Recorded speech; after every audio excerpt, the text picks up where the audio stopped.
गुमशुदा खत भाग 5। अंत में एक नया रहस्य। राधिका की गिरफ्तारी के बाद अर्पिता को लगा कि वह अब अपनी जिंदगी में आगे बढ़ सकती है, लेकिन हवेली से लौटने के बाद अर्पिता की रातें बेचैन हो गईं। हर रात उसे अजीब सपने आते। एक अंधेरे कमरे में एक परछाई, एक बंद दरवाजा और कोई धीमी आवाज में उसका नाम पुकारता हुआ। अर्पिता, वापस आओ, सच्चाई अधूरी है।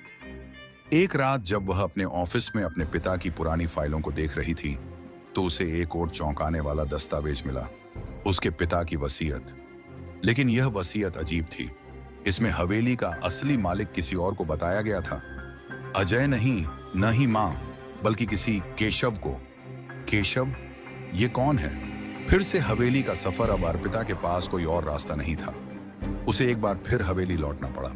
इस बार वह अकेली गई, क्योंकि पुलिस ने राधिका की गिरफ्तारी के बाद हवेली को सील कर दिया था।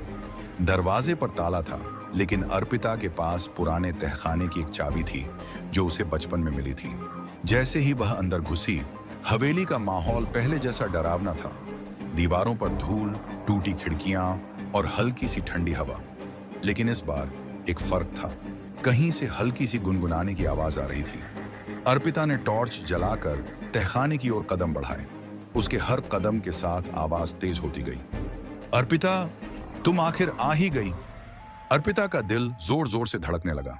सामने एक पुराना लोहे का दरवाजा था, जिसे कभी किसी ने खोला ही नहीं था। उसने कांपते हाथों से दरवाजा खोला। एक और कैदी।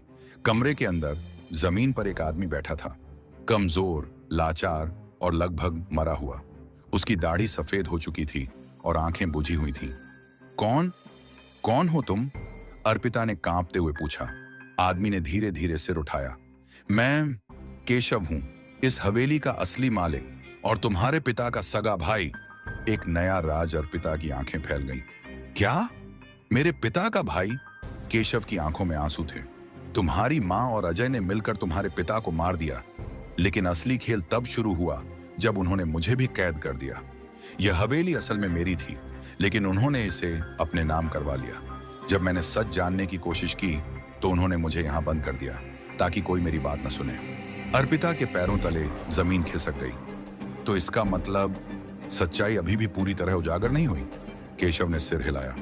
तुम्हारी मां अब जेल में है, लेकिन कुछ और लोग हैं जो इस राज को मारना चाहते हैं। अगर तुमने यह सच दुनिया के सामने लाने की कोशिश की, तो वे तुम्हें भी खत्म कर देंगे। अब आगे क्या? अर्पिता के सामने अब दो रास्ते थे। या तो वह इस सच्चाई को छुपा दे और अपनी जिंदगी में आगे बढ़े,